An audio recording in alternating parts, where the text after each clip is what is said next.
Hello guys, welcome back to my channel. So this video is probably going to be the last, but of course not the least one in our DXAPI series, right? And of course, but if you feel like that you have any doubt or if you want any lecture on other videos, right, related to DXAPI, you can feel free to comment down, or you can send us the email in our request.response.ig @gmail.com ID, and we can of course do something on that. But now coming back to this video, right? Let me share my screen first. Perfect.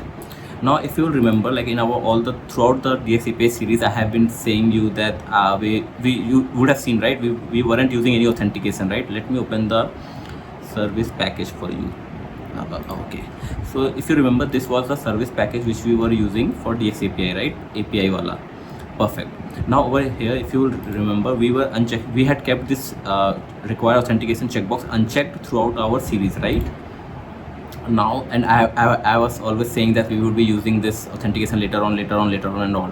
So I guess this is the right time to use it, right? So let me check this checkbox. Right now, once you check this, a new drop down comes up, right? And there are three options: basic, OAuth 2.0 and custom, right?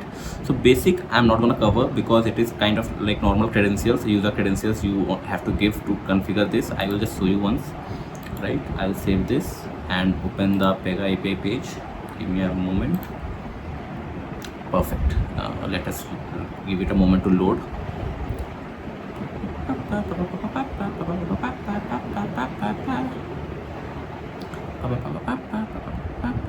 It is taking some time, and again we are going to use the traditional DX APIs, not the Constellation ones, right? So I'm going to traditional ones. Right now, if randomly, if I will open any one of the this APIs, right, and I'll click on try it now, and if I'll click on execute, you will see. Now, okay, just a second, maybe this one I'll go for case wala. Get create case type. Where is create case? This one, right? If I'm gonna try it now, click on try it now, and I'm gonna execute, it will ask for the username and password. So this is what happens in the basic one. You just need to add your user ID and password and it will work, right? So in this video we're gonna use OAuth 2.0, right? So I'm gonna select OAuth 2.0 and save this. So now just doing this won't work, right? Like just selecting the authentication type as OAuth 2.0 won't work. Like so that we have to configure something, right? So what we need to do is, like, we need to go under security, and over here if you see we have something called OAuth 2.0 client registration, right? So I'm going to open this, and we need to create a rule related to this, right? OAuth 2.0 client registration. So let me give a name to this as DXAPI auth maybe. Okay, and I'm going to paste the same in the client name as well, and I'm going to create it. So once you create it, you will see client information tab, and over here you have all the client credentials, right? Now if you can select the type of client as confidential or public. For now I'm selecting it as confidential. It is dependent on business scenarios, of course, right? So all this info are over here, right? And now if you come below, this is where we need to configure, right? Over here under supported grant types, right, you will see we have two options: set operator context using operator ID or access group. So what basically does is, like, if you select operator ID, so whichever case you will create or whatever you will do using this operator ID, right, so that will be done using this operator ID. So basically it will act as a dummy operator which will help us to create everything, right? Basically the requester page will be created based on this operator ID. So we have two options: either to create it using operator ID or using access group, right? So for now I'm using my operator ID for doing all this creating the requester page, so which is I'm gonna hide because of some confidentiality, right? So I have selected my operator ID over here, and I'm gonna save this. So see, when I'm going to save this, it gives an error message that pop up basically, which says that we need to save the file, download the file before clicking on OK, right? So I'm going to cancel this and click on view and download.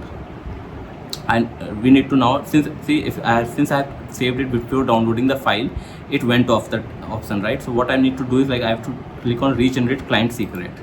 So once I click on this, just a second, I have to click now. If I have to click on regenerate, once I regenerate, now I have again got back this option, view and download, right? Now I have to click on this, and it will download a file. We will later on see what is there in the file, right? Let us download it first, and I'm going to close this, and now again I'm going to save this. Now we are done. So what basically it means is like we will download a file which will have all this information like client secret, client ID, and all these URLs, whatever is required. So now I'll show you just. So this was the file which I downloaded, right? This one.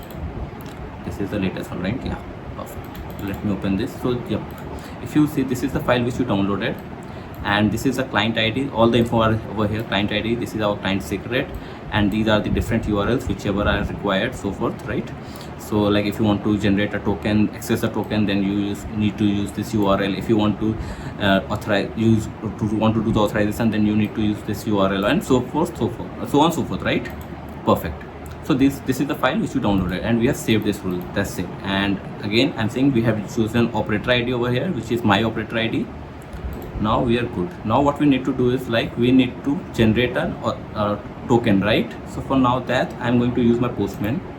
So if you have seen my previous videos, we had already created some requests like for creating the case and attaching attachments, right? So I'm going to use the create a case wala again, the request, right? Over here, what you need to do is like under authorization tab, you need to come right over here. You need to select the authorization type, right? So my authorization type is OAuth 2.0, sorry, right? Once you select it, new tab comes up, right? Over here, a new window is there, right? Over here, we need to add the information. So if you see, we need to configure a new token, right? Over here, we need to give some infos like token name, grant types, and all. So let the token name be token itself, and we need to give the access token URL. Now where we will get this? So if you will remember, in our file we already have this, right? So access token endpoint is this one. So I'm going to copy this, right, and paste it over here. Now it wants the client ID, right? So I'm going to again copy the client ID over here and paste it over here. Perfect. Now client secret it wants. I'm going to copy this and paste it over here. We are good. Now there are certain other blocks, but they are not required. So if you want, you don't. I am not giving it for now. Like said, this client authentication, what kind of authentication, how do you want to send the authentication, right, in the header or in the body, whatever it is, and other info. So but we are good for now. So now if you scroll down, there is an option called get new access token. So you need to click on this after filling the information. Since I have filled, I'm going to click on this. It will take some time. See, if you see, it says authentication complete, and it will give you some moment to generate that token. So let us wait for a moment. If you see, now the access token has been generated, right? This is our access token. So you have two options. Either you can copy this or directly click on this use token. So once I click on this use token and you scroll up, this token is already filled over here, right? And the token, right? If you see, this is the token which we got. Now what you need to do is like you need to do nothing. Just go over in the body, and I'm gonna select hit the URL. I'll select click on send, and see, if you see at the bottom, this is a 201 request, right? Response, and you'll see a new case has been created, which is D1003. Now let us go back to Pega and see whether the case has been created or not. Let me go to Pega. Okay, so over here if you go right, so D1003 has been created, right? And see, it is created by me because I have used my operator ID over there, over here in the this OAuth 2.0 client registration rule, right? I had used my operator ID, that's why the case has been created on my name. So let us open the case once. Perfect. So this was the case, like this is the first assignment whichever we had defined, right? So this is how you do the authentication. I'll just give you a quick recap. So basically you need to first select the authentication over here in the service package rule, which is OAuth 2.0, right? Then you need to create a registration rule to OAuth 2.0 client registration rule, which is this one. And over here you need to configure this, whether you want to select the operator like with the help of operator ID context or access group. And if you have different things like JWT bearer or SML, you can select all this. You need to configure this rule basically. And the most important thing is you need to download the file which has all the info, basically the client secret, which is the main thing over here. And if you somehow you have missed to download, you can always click on this regenerate client secret and get the file downloaded. Once you have downloaded the file, you need to pass those info in the under the authorization tab.